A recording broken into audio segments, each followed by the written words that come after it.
뉴스H입니다. 집은 사는 것이 아니라 사는 곳이다. 부동산 정책이 나올 때마다 반복해서 등장하는 말입니다. 이번에도 구윤철 경제부총리가 이 말을 하면서 정부의 부동산 정책 방향을 설명했습니다. 처음 듣기에는 그럴듯합니다. 집은 투기의 대상이 아니라 삶의 공간이어야 한다는 이야기처럼 들립니다. 개인이 집에 대해 이런 생각을 하는 것에는 아무런 문제가 없습니다.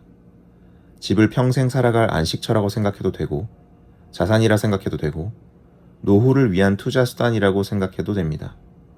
하지만 국가가 그중 하나를 올바른 생각으로 규정하고 그것을 전 국민에게 강제할 때 문제는 발생합니다. 집은 사는 곳이다. 이 말이 개인의 가치관을 넘어 국가의 정책 목표가 되는 순간 의미가 달라집니다. 집을 왜 사는지, 몇 채를 가져야 하는지, 직접 살아야 하는지, 다른 사람에게 빌려줘도 되는지, 얼마를 빌려서 사도 되는지까지 국가가 판단하기 시작합니다. 이건 결국 집을 어떻게 바라봐야 하는지는 국가가 정하겠다는 이야기입니다. 자동차를 할부로 산다고 국가가 현금이 없으면 사지 마라는 말을 하지 않습니다. 자동차를 2대 가지고 있다고 해서 한 번에 1대밖에 못 하는데 왜 2대를 가지고 있느냐 라며 추가적인 불이익을 주지도 않습니다. 그런데 부동산에 대해서는 갑자기 다른 논리를 내세웁니다. 직접 살지 않을 집을 사지 마라. 집을 여러 채 가지지 마라. 대출을 많이 받아서 집을 사지 마라. 왜 국가가 개인의 자유와 재산권 행사에 이렇게 깊숙이 개입하나요? 집값이 비싸다는 사실만으로 국가에게 국민의 재산 소유 방식을 통제할 권리가 생기는 것은 아닙니다. 부동산 가격은 시장에서 결정됩니다. 사려는 사람에 비해 공급되는 주택이 부족하면 가격은 오르고, 공급이 충분해지면 가격 상승 압력은 낮아집니다. 수요와 공급 이외에도 금리, 유동성, 대출, 세금 등이 주택 가격에 영향을 줄 수 있습니다. 하지만 결국 주택이 수요에 비해 충분히 공급되지 않는다면 가격은 오를 수밖에 없습니다.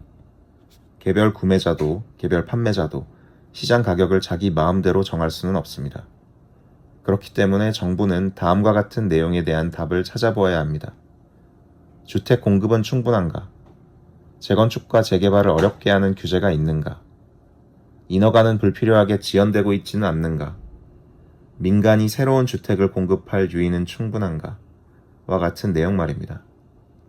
그런데 정부는 수요와 공급에 대해 생각하기보다 가격을 보고 낙인 찍을 대상을 찾기 바쁩니다.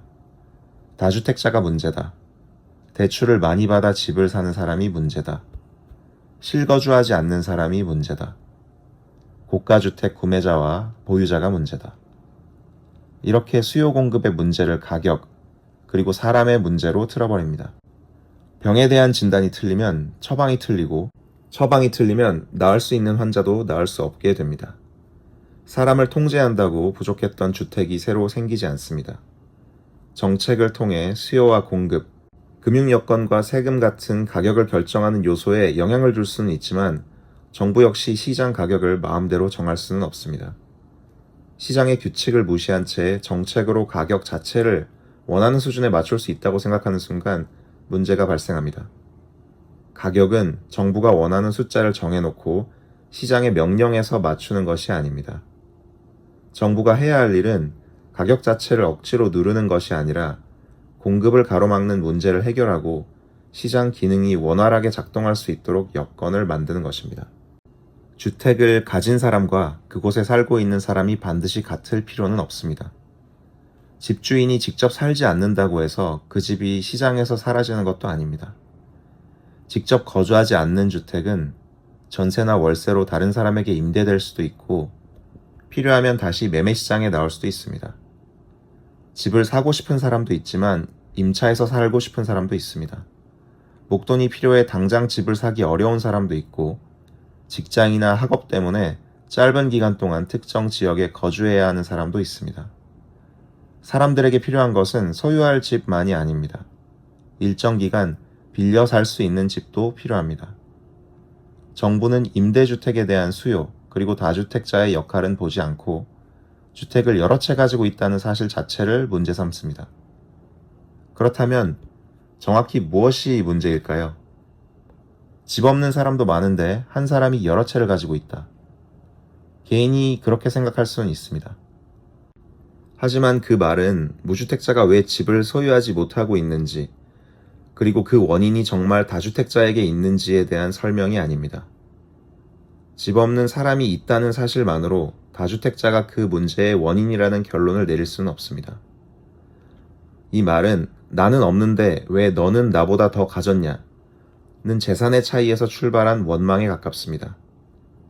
그렇다면 그것만으로 타인의 재산권과 선택의 자유를 제한해도 되는 건가요? 요즘에는 일시적 2주택자라는 표현도 자주 등장합니다. 그런데 이것도 납득이 어렵습니다.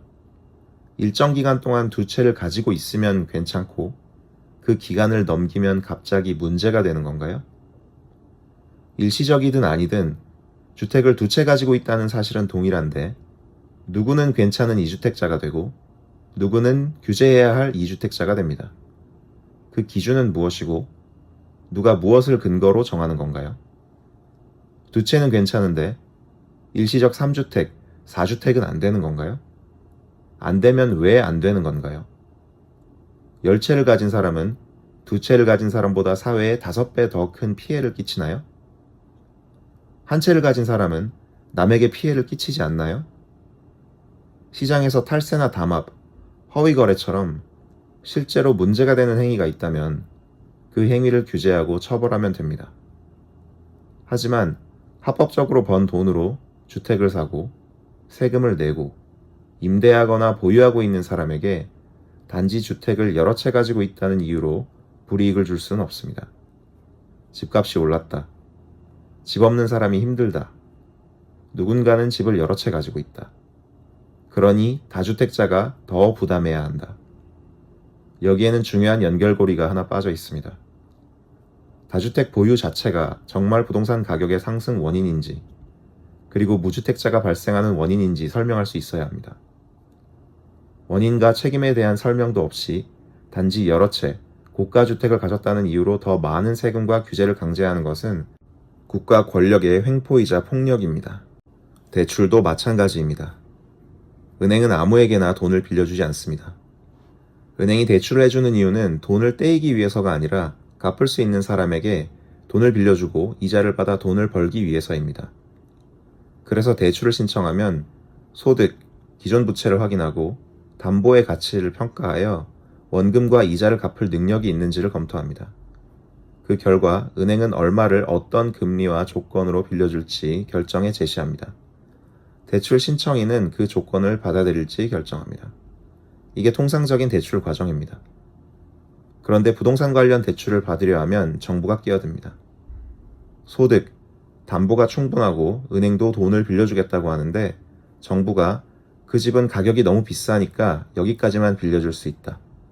그 지역에 집을 사려면 대출은 이 정도만 받을 수 있다며 임의 한도를 정합니다. 여기서 질문이 생깁니다. 은행이 은행에 돈을 빌려주는 결정을 왜 은행이 아니라 정부가 내리나요? 이해가 안 돼서 다시 한번 반복하겠습니다. 은행이 은행에 돈을 빌려주는 결정을 하는데 왜 은행이 아니라 정부가 판단을 내리나요? 은행이 채무자의 상환 능력을 제대로 평가하도록 요구하는 것과 국가가 특정 지역에 위치하거나 특정 가격 이상의 주택을 사지 못하도록 대출 한도를 제한하는 것은 완전히 다른 이야기입니다. 전자는 대출을 갚을 수 있느냐를 보는 것이고, 후자는 어떤 집을 어떤 방식으로 살 수 있느냐를 정부가 결정하는 것입니다. 담보나 상환 능력이 부족하다면 대출을 제한할 이유가 없습니다. 정부가 빌려주라고 해도 은행에서 빌려주지 않을 테니까요. 상환 능력도 충분하고 담보도 충분하고 은행도 대출할 의사가 있는데 단지 정부가 보기에 집값이 비싸거나 특정 지역의 주택이라는 이유로 대출을 제한한다면 그것은 신용 위험을 관리하는 것이 아니라 정부가 원하는 방향으로 주택 수요를 억제하기 위해 개인의 결정을 통제하는 것입니다.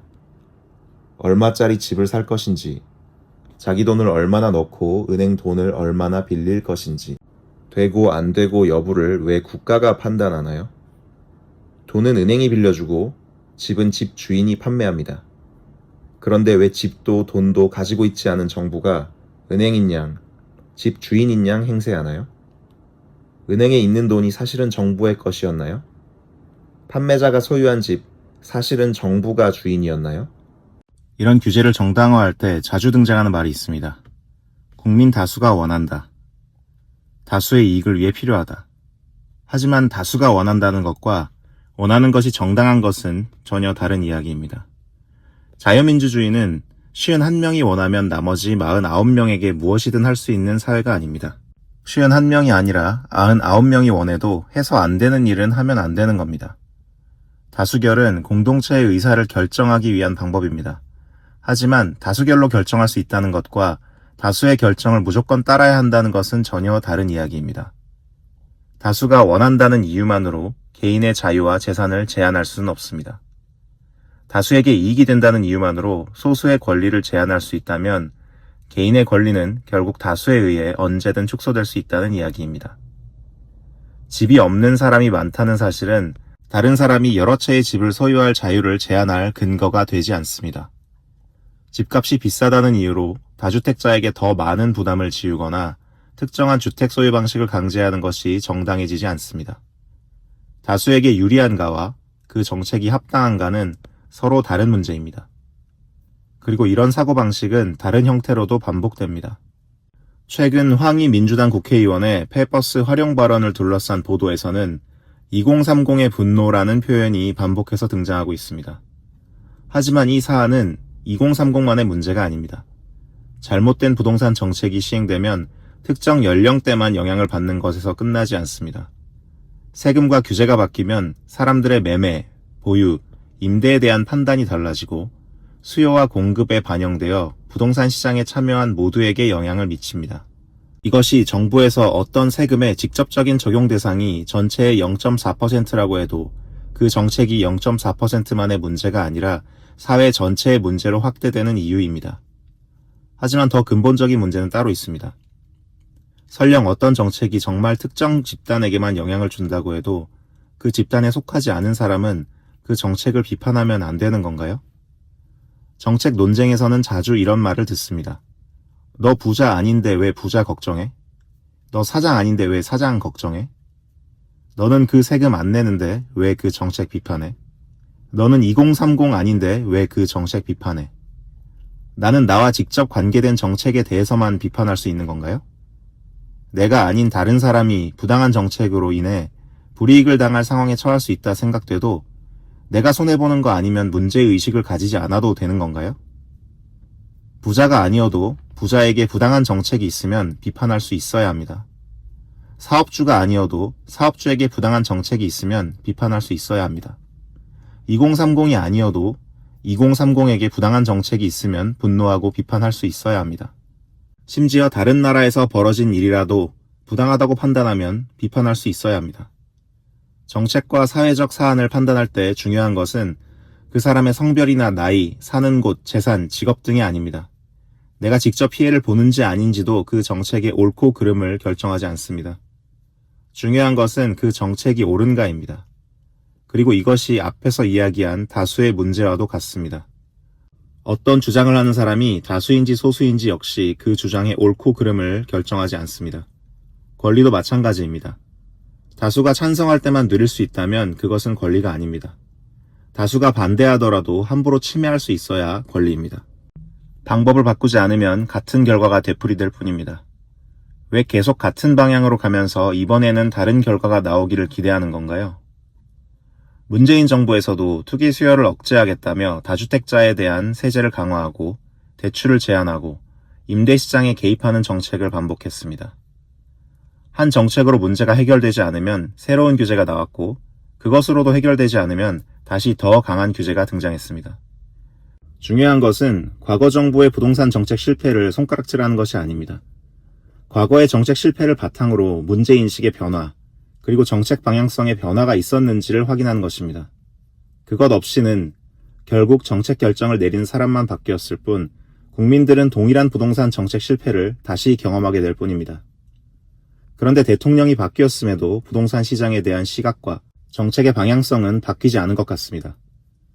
정부는 여전히 누가 집을 샀는가, 몇 채를 가지고 있는가, 실제로 거주하는가, 얼마를 빌리는가, 가격이 오르면 수요를 억제하기 위해 대출을 줄이고 세금을 강화하고 거래를 어렵게 합니다. 그래도 가격이 잡히지 않으면 더 강한 규제가 필요하다고 합니다. 최근 국회에서는 이런 장면까지 나왔습니다. 국토교통부 장관에게 정부 정책이 결국 시장을 이길 수 있느냐는 취지의 질문이 나왔고 그 질문에 대해 국토교통부 장관은 예라고 답했습니다. 이 한마디는 현 정부가 부동산 시장을 어떻게 생각하는지 명확하게 보여주는 장면입니다. 시장은 정부가 싸워서 이겨야 하는 싸움의 대상이 아닙니다. 수백만, 수천만 명의 사람들이 자신의 돈과 필요, 판단에 따라 행동한 결과가 시장입니다. 사람마다 소득도 다르고, 자산도 다르고, 가족 구성도 다르고, 살고 싶은 지역도 다르고, 미래에 대한 계획도 다릅니다. 정책이 시장을 이긴다는 말은 곧 이 수많은 사람의 선택을 국가가 원하는 방향으로 강제할 수 있고 그렇게 해야 한다는 이야기입니다. 바로 이 생각이 문제입니다. 국가는 시장에서 지켜져야 할 기본적인 질서를 유지할 수는 있습니다. 하지만 시장 질서를 지키는 것과 시장 참여자에게 특정 선택을 강요하는 것은 전혀 다른 문제입니다. 국가는 시장의 심판이 될 수는 있습니다. 하지만 심판이 경기의 결과까지 정하려 한다면 그건 더 이상 심판이라고 할 수 없습니다. 국민은 국가에게 어디에 살고 어떤 집을 사야 하는지 대신 결정해달라고 부탁한 적 없습니다. 집은 사는 곳이다 라고 생각하는 건 자유입니다. 집을 평생 살아갈 안식처라 생각해도 되고 노후를 위한 투자 수단으로 생각해도 됩니다. 어떤 직업을 선택하는지, 어떤 회사에서 일할지, 무엇을 먹을지, 어디에 살지는 기본적으로 개인이 결정할 문제입니다. 집도 마찬가지입니다. 집을 살 것인지 팔 것인지, 한 채를 가질 것인지 여러 채를 가질 것인지, 직접 거주할 것인지 다른 사람에게 임대할 것인지, 이것은 옳고 그름의 문제가 아니라 개인의 선택입니다. 정치인들은 흔히 국민을 위해서라는 말을 자주 사용합니다. 하지만 국민은 서로 다른 의지와 생각을 가진 독립된 존재이지 통일된 생각을 가진 집단이 아닙니다. 누군가는 집을 소유하기를 원하고 누군가는 임차해서 사는 것이 더 낫다고 판단합니다. 누군가는 한 채만 필요하고 누군가는 여러 채를 소유하기를 원할 수 있습니다. 서로 다른 의지와 선택을 가진 개인을 국민이라는 이름 하나로 묶고 국민을 위해서라며 국가가 하나의 선택을 강요하는 것, 그것이 바로 전체주의적 사고입니다. 다수의 이익, 부동산 안정, 국민을 위해서라는 그럴듯한 명분을 내세운다고 해서 국가가 개인의 자유를 제한하는 행위가 정당화될 수 없습니다. 그렇게 개인의 선택을 하나씩 국가가 대신하기 시작하면 그 끝에 남는 것은 자유가 아니라 통제입니다. 오늘 준비한 영상은 여기까지입니다. 시청해주셔서 감사합니다.